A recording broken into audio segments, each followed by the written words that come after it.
Hi guys, this is Tiffany, and thank you guys for giving me a reason to come back. Thank you guys for giving me a reason to share my time with you, and thank you guys for giving me a reason to do what I love to do, which is to come and bring you videos and to help you guys out as much as possible. So I'm here to talk about something that I told you guys that I was going to surprise you with in my last video. If you haven't seen that, go watch it. If you're into makeup, if you're not, go watch it anyway. Support people. Okay, so this is my surprise. I wanted to talk about passenger handling. This is not going to be a full length conversation or video of different scenarios. This is going to be a scenario of passenger handling of an issue and how I handled it and how other flight attendants handled it. Really, Tiffany. So that's what I'm here to do. Now, I'm not going to make this a series. I just want to come to you guys, and every time like I feel like I maybe need to share different ways to handle passengers on the aircraft, I come to you guys with something. Or if you have a question and you ask me how I would handle it, I will come with the video and I'll help you. So the first one I thought I'd come with, and I want to put out a disclaimer. Okay, first, however I handle this, or however other flight attendants handle this, that's our way of handling it. Okay, everybody handle things different. That's why we're different. That's why we're human. Okay, and we have our own minds. Number one. Number two, you may not agree with how we handle it. That's why you can sound off in the comment section in a respectable manner and tell me what you think we should have done or how you would have handled it, and maybe that can help other flight attendants on how to have options on how to handle certain situations. So what I'm going to do is I'm going to give you the scenario and I'm going to walk you through of what happened. So let's get started. Okay. We had a passenger come on the plane. He comes to his seat. He's towards the back, and he gets to his seat and someone's sitting there. He tells them, he looks up, I think you're sitting in my seat. They pull out their boarding pass. He looks at his boarding pass there, and duplicate seating. It's a duplicate seating issue. She's sitting in his seat, and it's a problem. So the flight attendant that's working the cabin, because I was in the back, the flight attendant that was working the cabin goes up, because that's her job, is to see what's going on. She realizes it's duplicate seating. Since he was already standing up, she asked him, could I please have you stand to the back with Tiffany, and I'll make my way up to the front and find out what's going on with the seat, because this is a different aircraft. We're not on the same aircraft that we were supposed to come on originally. So let me go up here and find out what seat you're sitting in now, or if she's sitting in your seat, but just let me go try to resolve it. His attitude went from to he got an attitude. He was like, why do I have to stand to the back? She said, well, sir, I just need you to stand back there, or at least step to the side, because we want to complete the boarding process, and I will make my way to the front since this is a full flight. Make my way to the front and find out what's going on with your seating. He says, whatever. So he moves out the way, because he happens to turn around and see that people behind him are waiting to sit down. So of course he probably felt a little, strange, so he moved. He came a couple rows back, not completely to the back where I was, but he moved a couple rows back. Stood there. I didn't say anything, but before she walked off, she did turn to me and said, duplicate seating. I'm going to the front. I already know what she's going to do. She's going to resolve it. So I'm in the back, and I'm paying attention, reading my announcements. I didn't say anything to him because there's nobody coming to the back. The seats are empty. He could stand there. He's not in anyone's way. That was fine. Read my announcement, look up, here comes people, and they're still not making their way to the back. So I'm like, oh good. By the time she figured out, she'll call to the back, and I know what seat he's sitting in. This is not going to be a problem at all. Okay, so I read another announcement. I happen to look up. He has made his way to a row, put his bags away, put his bags up under the seat, sit down by a window, put on his seatbelt, and he's comfortable. And he has the body language of, you didn't make her move, and that's my seat, so I'm gonna sit in somebody else's seat and you make them move and make them stand to the back, because why do I have to stand to the back? She's sitting in my seat. He doesn't see the problem that it's a duplicate seating. It probably happens every day. All he seen was, I'm gonna sit down and you can make them move like you made me move. You didn't make her get up, so I'm not going to get up when these people come for their seats. What happens? The couple comes to the seat that, of course, what? That he's sitting in. They go to him, they look down, they look up, they look down, they look up. Mind you, I'm still not stepping in because there's no need to at this time. The customer tells him, sir, I think you're sitting in my seat. He looks, he already knows because it's not, his seat is over here. So they tell him in a nice way. He proceeds to tell them what's going on. Oh, she's sitting in my seat and the person's up there and they're trying to figure it out and I'm not moving. So they was like, sir, I understand, but again, you're sitting in our seat. So he was like, so of course, before they can look back and come and get a flight attendant, I'm already making my way up there because our job is to pay attention, right? We're going to touch on that in a minute. I go over to the seat. Of course, I play dumb blonde. No offense to any blondes out there, okay? Just a figure of speech, people. I go over. Hi, my name is Tiffany. Are you guys okay? Is everything okay here? Yes, ma'am. He's sitting on our seat. I already know what's going on because she already told me. But I don't want to put him on the spot or embarrass him. Oh, sir. Can I see your boarding pass, please? Look at their boarding pass. He's like, well, she has my boarding pass. I said, was there an issue? Yes, the girl over there is sitting in my seat, and I'm sitting right here, and I'm not moving anymore because this and that. I said, oh, okay, you're the gentleman she was telling me about. I said, of course, I can see. I said, I'm pretty sure that we all see that she's up there. I said, I see her right now with the customer service agent, and they're going through the paperwork, so they're probably trying to figure out what's going on with your seat. I said, is there any way that I can please have you step to the back with me and stand with me? And I said, what I'll do is I'll call and see if there's an update of where maybe you're supposed to be sitting. He was like, I'm not moving because I'm tired of moving. I said, sir, I do understand, but I do need you to please step out of the road because this is not your seat, and allow them to sit down because we want to complete boarding. I said, and if you step back here with me, I will call her right now and find out what's going on. He says, I'm not moving. You make them move, make them stand to the back. Because I tell you what, I'm not going to move, and you ain't going to make me move. Because if you do, you won't regret it. So takes off his seatbelt, turns around. So try me.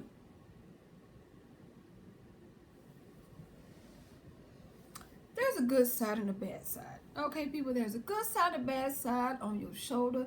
And that's, your conscience talking to you, and, your thoughts in your mind, and your the thoughts going through your head of how you should handle it. So I took a deep breath.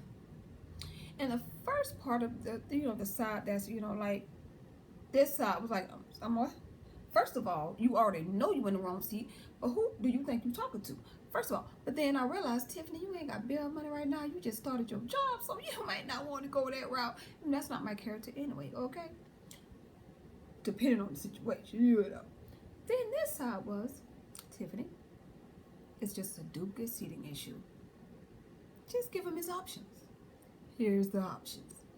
So after I took my deep breath, looked at him, sir, I really do apologize for this inconvenience.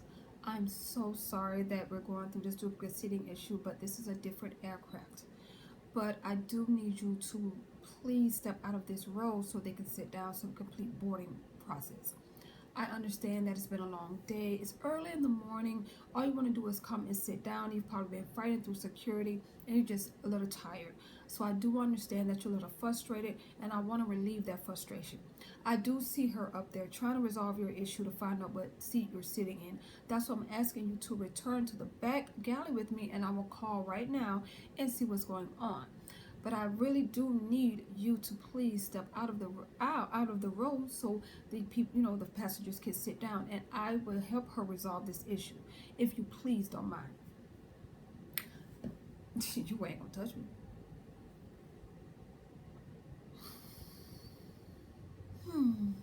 Sir, with all that being said, let me explain to you what your options are at this point. I know again that you're frustrated, you're a little aggravated, you're a little touchy right now because of, you just want to sit down and get settled. I understand that. I said, but sir, I've actually let you slide past threat level 1, which is you're being verbally abusive, you're being a little bit hostile. Now you're skating on threat level 2. Once you get to that level, there's not really any room for me to give you any type of understanding, because now you're basically turned towards me, open up your seatbelt, and you're coming towards me like you're daring me to touch you as if you're going to be physical. That's a problem. All over a duplicate seating, sir. So all I'm asking you to do is please step to the back with me while I call and find out what's going on with your seat. Because if I step to the back and you continue to refuse, and I step to the back and pick up that phone, it's not going to be a conversation about where you're supposed to be sitting. The conversation will be that you're causing a disruption, and you seem as if you're going to become type of physical, and you will be removed from this flight. Not only you may be removed from this flight, sir, you may be removed from flying altogether. And those are really your options right now, sir. I'm trying to help you. It's only a duplicate seating issue.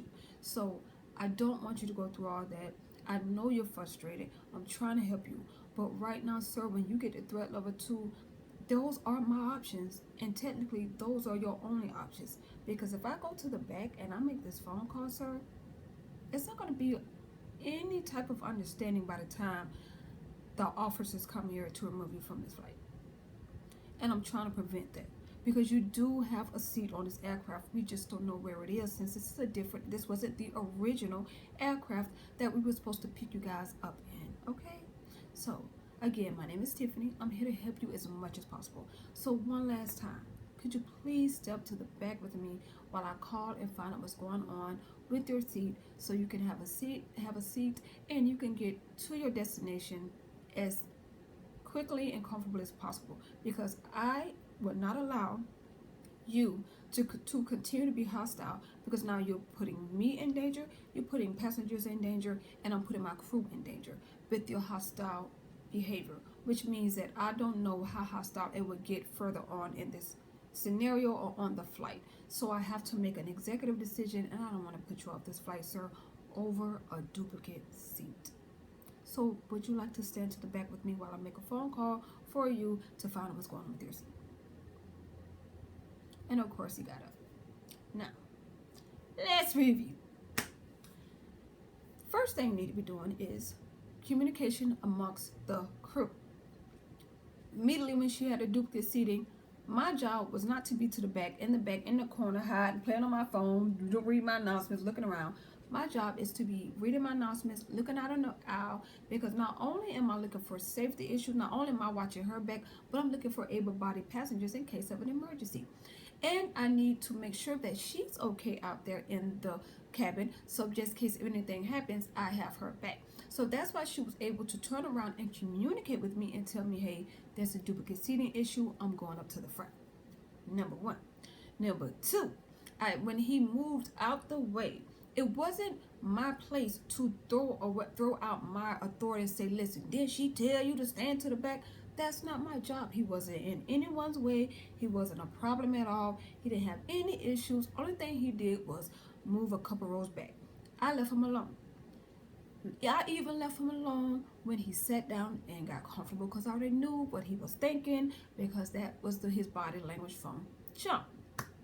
I still didn't say anything because, again, he wasn't bothering anybody, and I figured by the time she figured out he'll have his seat and whoever sits where he's sitting, it'll be all okay. But of course, the passenger showed up. Now, I one played stupid, because I already know what's going on. He didn't know that I knew fully what was going on, but I knew what was going on because my job was to pay attention anyway. So I go up and I play stupid, because you want them to explain to you, you want to know what their mindset is, and you want to know if they fully understand what they're doing and what's going on, because maybe they didn't understand what she said, maybe they're having some type of miscommunication. So you need to go as if you're hearing it for the first time. That's another rule. Like if something goes on with the customer, it's good to go get another crew member, because sometimes another crew member can resolve it if you can. So when I went up there, I acted as if I knew nothing. Hi, how are you? Wanted to find out what was going on, looked at the boarding passes, and then he proceeded to tell me what's going on. Now, he basically told me, I know this is not my seat, that's my seat over there. So now you already know I'm going to ask you to move, because the passengers that's supposed to be sitting there is standing right here, and you already know. Now, Still again, didn't have an issue with it, expecting him to get up. But when he basically blatantly told me I'm not going to move him and I better not, the first thing I did was I offered understanding. I know you're having a long day. I know you probably been here early in the morning. You give them a little bit of excuses because guess what, people? Everybody's entitled to have a bad day. Please remember that when you're flying out there, okay? So, everybody's entitled to have a bad day. Even you are. Now, he was entitled. I even gave him an excuse. Maybe you're having a bad day. Maybe you're tired. You just want to be settled. I understand.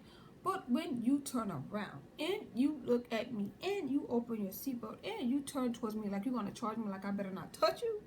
Now, technically, I could have him thrown off. But it's only a duplicate seating. It wasn't that serious. And I didn't feel the need of, he's been a threat. He's going to be a problem. Because guess what? When you start, and I'm not saying abuse this, but when you remind them that there are threat levels, things that they hear anyway when they're sitting in the airport, when they're sitting in the airport, when you're sitting in the airport, you hear all the time, oh, well, if you have a threat level, this is threat level 1. If you see an unattended bag, you hear all these announcements. But when you tell them, sir, you're now on threat level 2, they already know because they've heard it all over the news. That now you climb the threat levels. Now, when they hear threat level, they feel like, oh, I don't want to be a threat level. Because if you don't know, right now, anything that's going on that a customer do to you as a flight attendant, as anybody in aviation and airport, is now a federal crime. Okay? So now people are starting to understand you just can't do what you used to do. Not only that, you need to understand just because they pay for a ticket does not mean you're going to be disrespected and treated like crap. It doesn't work like that. You're not there to throw people off just because they yell at you. No, you try to resolve it. And I try to resolve it because what did I do? I asked them multiple times to please stand to the back. I even offered to call to find out what was going on. He didn't want to hear none of that because in his mind, like I thought before, that's why he was sitting down, his little body language like, you to make them move, so you better not make me move. That's why I went to him and I was like, listen, sir, I don't want you to go through all of this trouble and be removed from this flight over a duplicate seating, and you still have a seat on this aircraft.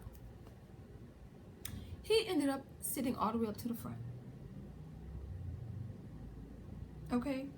So, when you're out there flying, you have options. You need to communicate with your crew, but you need to remind customers. I could have went to him with an attitude. I could have, but I didn't. I went to him with a stable mind. My tone was very sweet. My tone was very understanding. I was smiling and I was trying to offer him understanding and show him that I sympathize with him and I know what's going on.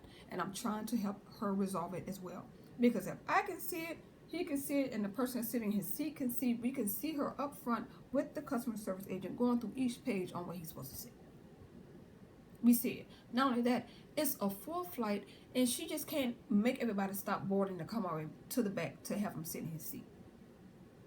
So, when you're out there on the line, think about what you're going to do. Before, when a customer gets you a little rattled, take a deep breath. Think about what you're going to say. Think about how you're going to handle it. And then offer some sympathy. After sympathy and they feel like they don't care, then you offer options. Because by the time when you get from sympathy to options, there's no understanding. Because now you've already tried to resolve it. You've already given them options. You've even given them an excuse. And if they're still like, then guess what? You have options as well. We're not just people, stewardess in the sky, stewardesses are, well, I take that back. We're not waitresses in the sky, what some people think. No, we're there for safety. We're there for our safety and the safety of our passengers. And if a customer looks as if he's going to be a problem, he or she will be a problem, we need to resolve that problem. We need to nip it in the bud together as a team, as one, before it becomes a problem. Because you never want to see a problem escalate, and then as soon as you get up in the air, you got to make an emergency landing because you already seen it from day one. Okay? Now, you guys may have said, why did you kick him off the flight? Because even though he turned to me, he didn't turn to me where I felt like, you know what, he got to get off. He got to get off. No, I looked down like, look, You just trying to throw it around because you feel like I'm a woman. Who am I to tell you? But guess what? I'm a woman. It don't matter if I'm a woman or a man. I got rights, and this is my aircraft. And just because you pay for a ticket does not mean you can do what the hell you want to do on this plane. So, if you guys have any questions, let me know. If you figured there's a different way that you can handle it, let me know. Sound off in the comment section. Remind you in a respectable way. Okay? So, thank you guys. Thank you guys for giving me a reason to do these videos. Hope you guys like them. If you do, let me know when I come back with more scenarios, more issues. If you want me to do like some interview questions, I would. Let me know. But other than that, you guys have a wonderful day, and thank you again, and thank you for visiting, giving me a reason, and thank you for giving me one. Bye.